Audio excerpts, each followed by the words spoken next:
Valerie from O.S.B heat pump company. Nowadays, ground source water source heat pump is very popular in the market. Today I'm going to tell you the difference of open loop system and closed loop system of the ground source water source heat pump. As you can see, this is our inverter ground source heat pump. The surface water source heat pump is divided into open loop system and closed loop system, according to the structural form of the surface water circulation loop.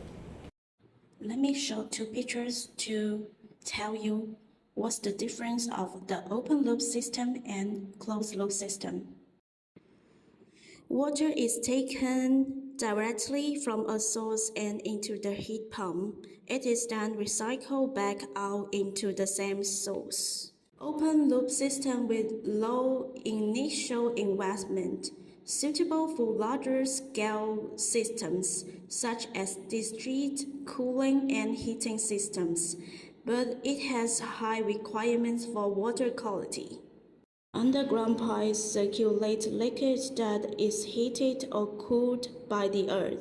The liquid is then transferred via an exchanger to heat or cool the structure. Closed system is the one in which a closed plastic pipe buried deep in the ground is filled with antifreeze and exchanged energy with water or soil through a heat exchanger. The closed system is not affected by the groundwater level, water quality, and other factors. Whether the ground source heat pump system is an open loop system or a closed loop system is determined by the specific use of the environment, and the ground source heat pump system that makes the local use of the environment and energy-saving environmental requirements will play its best role.